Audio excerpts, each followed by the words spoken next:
Antum pernah lihat sekarang kisah pendeta yang viral itu? Yang katanya murtad, terus dia menyoal begini-begini. Itu bahannya udah lama dari orientalis dulu. Kami sudah punya bahannya dari sejak dulu itu. Sudah ada. Dan nggak akan beda. Yang disoal pasti itu aja. Tentang poligami, tentang sholat, tentang ayat, tentang itu sama bahannya. Padahal kalau saya jadi supirnya, saya katakan, maaf Pak, Bapak telat. Ini sudah disampaikan sebelum Bapak. Kalau Bapak mau tahu, ayo kita duduk sama-sama. Kasih tahu tuh, telat Pak. Sudah dari dulu itu ada. Bahkan yang ngacak-ngacak daerah kita sampai memecah Aceh, stok hogronya. Siapa stok hogronya itu? Orientalis. Dia nggak bawa senjata. Dia bawa kitab Pak. Bawa kitab, bahkan aku muslim ke Mekah. Haji, ikut haji Pak, ikut haji Bu. Stok hogronya, ikut haji. Datang ikut haji, belajar fikih macam-macam, sampai datang disebut syekh ke Aceh. Begitu melihat dipetakan, orang Aceh itu kelemahannya begini. Dipecah belah, divide et impera. Politik adu domba. Masya Allah, kita manusia disebut domba, diadu. Bayangkan, masuk ke situ. Itu yang paling bahaya. Nah, di antara tokoh mereka langsung fokus ke bahasan, sehingga kita menemukan abunya. Nah, balik ke sini. Yang fokus kepada bahasan hadis, di antara mereka bernama Ilnaz Gulzar. Lahir di Hongaria. Lahirnya 24 menit sebelum Isya.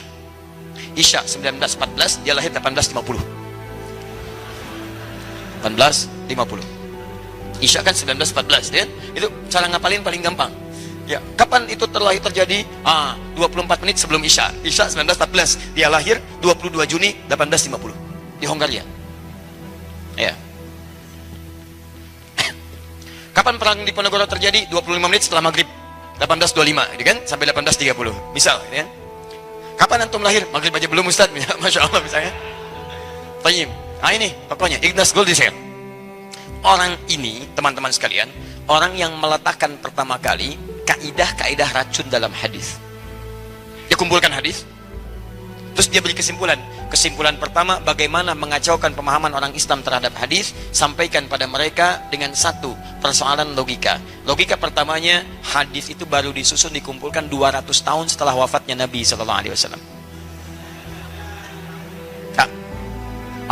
Silakan baca tulisannya Dr. Ugi Sugiharto. Beliau bahas juga salah satunya di situ. Kiai Haji Allahyarham Ali Mustafa Yaqub dengan kitabnya. Ya, kemudian beliau menulis buku dalam ilmu hadis dan seorang ulama hadis Indonesia insyaallah. Taib, itu pernyataan pertama yang muncul, hadis itu baru dikumpulkan 200 tahun setelah Nabi wafat, sehingga logikanya secara logika bagaimana bisa menyampaikan yang 200 tahun sudah nggak ada. Jadi bagi orang-orang yang mengandalkan logika itu logis. Wah, 200 tahun toh, itu dikarang-karang aja. Bagaimana bisa menghafal yang 200 tahun? Itu cuma karangan. Itu disampaikan oleh Ilnaz Gulzar. Saking pentingnya ini, saking kagetnya, anak ikut nangis tuh. Tuh, saking sedihnya, itu luar biasa. Memang orang ini luar biasa. Kacau orang ini. Ya. Untung mic-nya hidup gitu kan. Gak apa-apa. Jadi teman-teman sekalian, fokus yang paling penting adalah, sebetulnya ketika kalimat-kalimat ini muncul, nanti ada banyak kalimat-kalimat. Kalau Anda temukan, itu telat. Orang sekarang tuh orang pada telat. Ya, tapi Ilnaz ini, dia kuat. Dia hafalan hadisnya banyak. Kemudian dia kajiannya banyak, sampai dia merumuskan racun yang pertama seperti tadi. Jadi kalau orang itu terbagi 4 bagian orang dulu. Sekarang ada yang kelima. Orang dulu itu ada yang orang tahu bahwa dia tahu. Rajulun yadri annahu yadri. Yang kedua, orang tahu bahwa dia tidak tahu. Ya, rajulun yadri annahu la yadri. Yang ketiga, orang tidak tahu bahwa dia tahu. Rajulun la yadri annahu yadri. Itu mesti bangun. Yang keempat, ada orang tidak tahu bahwa dia tidak tahu. Yang keempat ini orang bodoh tidak tahu bahwa dia bodoh. Bukan, itu orang dulu. Yang sekarang, orang sekarang ada yang kelima. Orang bodoh tidak tahu dia bodoh dan ngajak orang lain bodoh. Itu yang bahaya. Jadi kalau yang dulu menyoal hadis, dia hafal hadis. Orang sekarang nyoal hadis, baca hadis aja nggak bisa. Itu masalahnya. Nah, bagaimana persoalan kita bisa menjawabnya? Pernyataan pertama, hadis itu baru dikumpulkan, dikodifikasikan, dihimpun 200 tahun setelah wafatnya Nabi. Maka dia sampaikan tuduhan, ini baru dibuat-buat belakangan. Belum tentu Nabi menyampaikannya. Baik. Apakah setiap masa yang telah berlalu menunjukkan eksistensinya tidak ada? Nah, ini sedikit agak berat ya. Apakah setiap masa yang sudah berlalu kemudian muncul sesuatu menunjukkan eksistensi ini tidak diakui? Nabi wafat 200 tahun setelahnya, tiba-tiba ada hadis. Apakah langsung kita tolak hadisnya? Dengan alasan karena bedanya 200 tahun. Kalau logika ini dipakai, maka kita katakan, Mas Abu, Anda pun tidak kami akui sebagai manusia. Karena Anda lahir setelah Nabi Adam wafat ribuan tahun yang lalu. Logika yang sama. Logika yang sama. Sama. Oh tidak. Saya ada kok nasabnya. Ada nasabnya. Nasabnya siapa? Ke zaman Nabi Muhammad saya. Ana bin misalnya umat Muhammad SAW. Ya Muhammad bin Abdullah, bin Abdul Muttalib, bin Hashim, bin Abdul Manaf, bin Qusay, bin Murrah, bin Kilab, bin Ka'ab, bin Rahim. Dan seterusnya sampai Nabi Adam alaihissalam. Ketemu. Begitu sampai ketemu, maka kita jawab, hadis pun seperti itu. Dia punya nasabnya. Dia punya urutannya. Dia punya jalurnya. Dia punya transmisinya. Ke orang yang disebut nasab, ke hadis disebut dengan sanad. Sanad.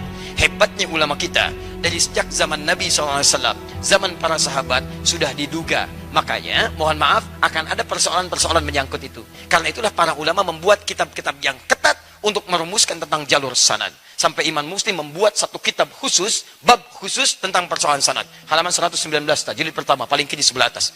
Babul isnadi minaddin. Bab belajar agama sesuai urutan sanad, itu yang menentukan benar tidaknya dalam agama. Jadi ulama kita sudah melacak. Bagaimana kalau di soal nanti, maka sanad dia perjelas dulu. Makanya dalam hadis ada sanad, transmisi riwayat. Di mana Imam Al-Bukhari menyampaikan hadis padahal tidak pernah ketemu Nabi. Maka an kada sampai ke Nabi. Kalau dipersoalkan, kamu bagaimana bisa mengimpun hadis? Kan baru lahir sekarang. Saya menemukan dari si fulan. Si fulan mengambil dari si fulan. Si fulan mengambil dari si fulan. Si fulan yang mengambil dari si fulan sampai dari Nabi SAW. Apa buktinya dia hidup? Kitabnya ada. Kitab wafatnya Wafayatul A'yan.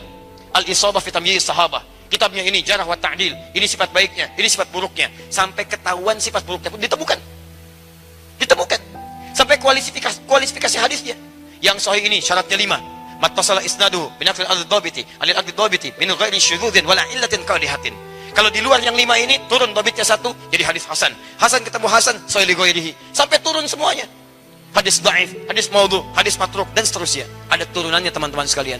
Semua itu dibuat ketat dan cuma dalam disiplin ilmu hadis yang bisa mengatakan riwayat sampai jelas kepada Nabi SAW. Sehingga hitam dan putih. Ketika diterangkan kursi pun berubah. Tadinya merah jadi hitam di belakang. Jelas. Hitam, yang abu-abu nggak ada. Balik ke sini. Jadi ketika ada orang mengatakan misalnya hadis tidak bisa diterima karena 200 tahun dia baru muncul, maka kita jawab dengan logika dulu. Anda pun saya tidak bisa terima sebagai manusia karena Anda terlahir setelah ribuan tahun Nabi Adam wafat. Saya nggak terima Anda. Anda dari ujung kepala sampai ujung kaki Anda bid'ah. Anda nggak ada di masa Nabi Adam alaihissalam. Jadi kalau Anda menolak hadis baru 200 tahun, Anda sudah ratusan ribu tahun, tiba-tiba ada di sini, Anda siapa? Jelas ya? Nah, jadi kalau melawan orang seperti itu nggak usah pakai dalil, kecapean, capek tuh. Habis berapa jam kita membahas seperti itu? Cuman kita penting butuh riwayat supaya paham bahwa kalimat yang disampaikan oleh lisan orang ini dititipkan oleh Allah Subhanahu Wa Taala sebagai pertanda kepada kita ada sesuatu di lisan orang itu. Siapa dia? Siapa Anda sebetulnya? Kemarin pakai topi Santa, sekarang pakai kaos Santi, ya. Besok pakai begini, pakai kaosnya Sinta, besok bicara begini lagi. Anda siapa sebetulnya? Halo? Awas hati-hati. Saya nggak mau sebut nama dan sebagainya, tidak. Karena nama itu kadang-kadang ada yang sama, tapi tidak seperti itu perilakunya. Ada. Teman-teman sekalian memperhatikan para janda-janda dan sebagainya. Ada daerah sampai disebut bikin kaos. Bukan, ada betul. Dia menyampaikan wasiat dari ayahnya. Perhatikan, orang tinggalkan suami sekitaran, bawa beras, dia sampaikan, bawa beras, dia sampaikan. Sampai disebut ayah para janda, diterjemahkan ke dalam bahasa Arab, Abu Janda. Tapi itu betul, bukan menyebarkan hadis. Hadis ini, bendera begini, aliwa begini, aroya begini. Gak sama. Balik sini, ya coret. Kita tidak menyebut nama, kita menafsirkan nama. Jelas ya? Jadi teman-teman sekalian, turunannya, saudara-saudaranya itu kayak liberal, sekuler, plural, itu saudaranya semua. Saudara semua nyambung. Runtutan akhirnya itu ke sini. Ke sini runtutan akhirnya. Saya sudah lumayan agak sedikit kenyang bertemu dengan orang-orang demikian, tapi tokoh-tokohnya langsung. Ya, ini kami menemukan dengan Jamal Al-Banna, bicara begini, saya ketemu orangnya langsung. Wah, pendapat Jamal Al-Banna, tokoh begini, hafal hadis. Demi Allah saya ketemu langsung dalam satu seminar, kita ngobrol. Ya, ini dahsyat ya. Begitu berpaling dari Al-Quran, maka Quran pun tidak ridho diucapkan dalam lidahnya. Tadinya hafal Quran, paham banyak hadis, orang tuanya ahli hadis, tapi tiba-tiba hilang, muncul di barat, pulang dari barat, tiba-tiba berubah, pemikirannya berubah, bicara begini, diundang ke Libya. Begitu diundang, mengucapkan qul huwallahu ahad, terbolak-balik ayatnya. Ketika bertemu kemudian terpisah dari rombongan baru berkata, kalau masih bisa konsisten dalam kebaikan, jangan coba-coba masuk ke ranah ini. Karena kalau sudah masuk, sulit keluarnya. Kalimat yang kami dengar sendiri, langsung ada keterangan dan sebagainya. Maksudnya langsung sampai dengan keterangannya. Jadi teman-teman sekalian, sama. Jalurnya ke sini ujung-ujungnya. Korelasinya sama. Itu tantangan kita. Antum gak usah marah, karena itu tantangan dunia. Jangan marah. Kita tertantang dengan itu semua. Artinya antum mesti pintar, mesti belajar. Jangan mencela. Kalau mencela antum kalah. Dia belajar bahasa kita, kita saja belajar bahasa dia. Dia belajar pemikiran kita belajar pemikiran dia. Bikin antum kelas pemikiran, bikin kelas orientalis, pelajari mereka siapa. Sehingga dengan itu antum melawan dengan ilmiah. Dia ilmiah, antum ilmiah. Masa dia pakai ilmiah, antum pakai otak? Maksudnya marah-marah dan sebagainya, antum pakai emosi? Kan gak nyambung. Dia pakai ilmiah, antum pakai lisan, antum pakai celaan, antum yang kalah. Tidak, lawan dengan kebaikan lagi. Dan jangan cari pertentangan yang kontraproduktif, tidak. Tulisan, balas dengan tulisan. Ilmiah, dengan ilmiah lagi. Data, dengan data lagi. Data, dengan data lagi. Data kurang, sampaikan. Wah, saya masih ingat itu. Masuk Topkapi dari awal. Ya, tiketnya 30 lira, kemudian masuk, ya, baru bukanya seperti ini. Paling kiri itu yang perempuan, paling kiri perempuan, paling kanannya dia pakai rompi sebelah sini, masuk belok kanan, di situ ada tentara, pegang seperti ini. Tentaranya masih muda, kalau yang paling kanan itu usia 40-an seperti Ustaz Pelik lah. Ya, seperti itu. Pegangannya seperti ini, tapi bisa dipoto dia. Bisa dipoto samping kanan kiri. Itu melurus lagi, jalan kisaran 300 meter ke depan baru ketemu bab. Ya, warnanya hijau di situ. Dan tarik garis lurus, kemudian antum belok kiri. Begitu belok kiri antum akan menemukan salah satu tempat museum itu untuk semacam miniatur Ka'bah tempo dulu. Tapi bukan miniatur Ka'bahnya, di situ ada mizabnya, ada bagian kunci Ka'bahnya, sebelah kiri kan kunci Ka'bah dengan pintunya dipajang begini. Dan antum belok kiri dengan antrian, kalau ingin ke kanan itu wilayah pedang, ke kiri wilayah peninggalan Nabi, ada janggut Nabi dan sebagainya. Itu kirinya. Belok kanannya lurus ketemu dengan pedang. Di antaranya pedang sahabat Ali bin Abi Thalib radhiyallahu taala anhu. Betul saja. Ya, lurus sedikit pedang Nabi Muhammad SAW. Di depannya langsung itu bajunya Sayyidah Fatimah radhiyallahu taala anha yang warnanya krem pada saat itu abu-abu. Terlihat seperti baju yang luar biasa. Masih ada sampai saat ini. Saya katakan pada situ teman-teman sekalian, perhatikanlah kesederhanaan menghadirkan cinta yang sangat abadi. Tidak ada yang paling fakir pada saat itu di antara keluarga Nabi kecuali keluarga sahabat Ali bin Abi Thalib dan Fatimah Az-Zahra radhiyallahu taala anhuma. Saya sangat mencintainya, mencintai ahli bait dan sebagainya. Itu masya Allah teman-teman sekalian. Satu kali pernah Hasan itu pingsan karena nggak ada makanan. Dan Fatimah radhiyallahu taala anha sampai minta tolong, nggak ada makanan anak saya. Saat itulah mendengar kemudian Nabi mendapatkan hadiah 5 ekor kambing.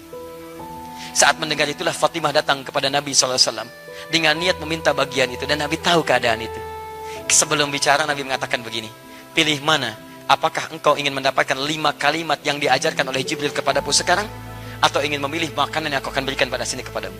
Perhatikan jawaban Fatimah radhiyallahu taala anha. Kalau bukan tarbiyah Nabi yang sangat indah, mustahil keluar jawaban seperti ini. Saya memilih kalimat dari Jibril alaihissalam. Butuh makanan, yang dipilih kalimat Jibril. Ketika diajarkan kalimat itu, masya Allah, kenyang al-hasan, nyaman kehidupan. Perhatikan, yang sangat terbatas, yang sangat sederhana, yang luar biasa tabah dalam kehidupan, tiba-tiba pakaiannya sampai sekarang masih ada, utuh. Hei antum yang mencari kehidupan dunia, hei yang pakainya selalu gonta-ganti, hei yang lemarinya bahkan penuh dengan pakaian yang tidak terpakai, saya katakan pada anda, berapa abad pakaian anda bisa abadi sampai generasi yang akan datang? Silahkan cek, 10 tahun aja nggak bisa dipakai. Pakaian anda yang dulu, hei anda yang usia 20 tahun, coba lihat pakaian anda yang saat 1 tahun, pakai lagi sekarang. Ayo, kalau masih muat. Ya, belum tentu ada juga, silahkan cek pakaian bayi anda, ada nggak? Sayyidah Fatimah lewat 15 abad, sampai sekarang masih ada pakaiannya. Jadi cinta yang dilandasi dengan iman dan penuh dengan kesetiaan, itu yang menghadirkan kisah abadi di masa depan untuk inspirasi generasi setelahnya. Bikin status.